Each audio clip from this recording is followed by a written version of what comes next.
Shalom teman-teman, selamat malam. Kembali berjumpa dengan saya pada malam hari ini untuk membaca firman Tuhan Yesus. Pada malam hari ini saya kembali akan baca firman Tuhan Yesus. Injil Yohanes pasal 2 ayat 1 sampai 25. Mari kita dengarkan.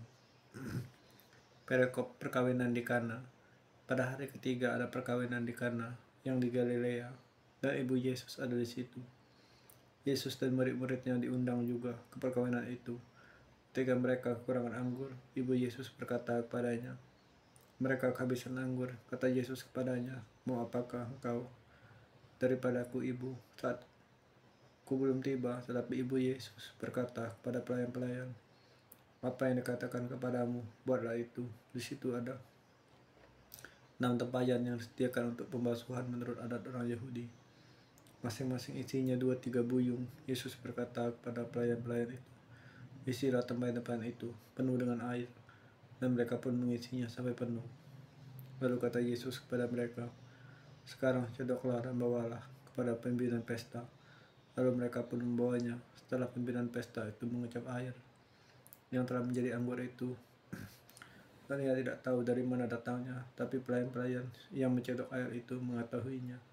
Ia memanggil mempelai laki-laki dan berkata kepadanya, "Setiap orang menghidangkan anggur yang baik dahulu, dan sudah orang puas minum, barulah yang kurang baik. Akan tetapi engkau menyimpan anggur yang baik sampai sekarang." Hal itu dibuat Yesus di Kana yang di Galilea sebagai yang pertama dari tanda-tandanya, dan dengan itu ia telah menyatakan kemuliaannya, dan murid-muridnya percaya kepadanya. Perikop Yesus di Kapernaum. Udah itu, Yesus pergi di Kapernaum bersama-sama dengan ibunya dan saudaranya dan murid-muridnya, dan mereka tinggal di situ hanya beberapa hari saja. Perikop Yesus menyucikan bait Allah. Ketika hari raya Paskah, orang Yahudi sudah dekat, Yesus berangkat ke Yerusalem. Dalam bait suci didapatinya pedagang-pedagang lembu, kambing domba dan merpati, dan penunggat uang duduk situ. Ia membuat sebuah cambuk tali lalu mengusir mereka semua dari bait suci dengan semua kambing domba dan lembu mereka. Uang penukar-penukar dihamburinya ke tanah, dan meja-meja mereka dibalikannya. Kepada pedagang-pedagang merpati ia berkata, "Ambillah semuanya ini dari sini, janganlah kamu membuat rumah Bapakku menjadi tempat berjualan." Maka teringatlah murid-muridnya bahwa ada tertulis, "Cinta untuk rumahmu menghanguskan aku." Orang-orang Yahudi menantang Yesus, katanya, "Tanda apakah dapat engkau tunjukkan kepada kami kalau engkau berhak bertindak demikian?" Jawab Yesus kepada mereka, "Rombak bait Allah ini, dalam 3 hari aku akan mendirikannya kembali." Lalu kata orang Yahudi kepadanya, 46 tahun lalu orang mendirikan bait Allah ini, dan kau dapat membangunnya dalam 3 hari. Tetapi yang dimaksudnya dengan bait Allah ialah tubuhnya sendiri.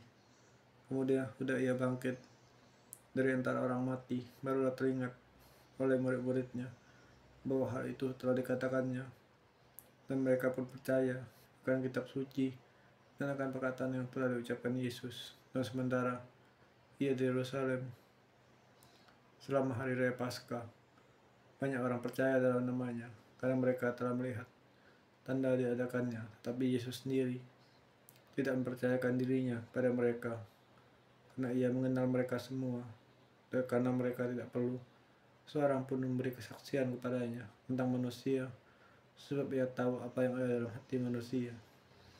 Bapa di surga, terima kasih dan bisa firman-Mu. Biarpun hariku sulit dan perasaanku tidak enak, tetap mau membaca firman Tuhan Yesus, berserah padamu. Nah, besok atas kuda.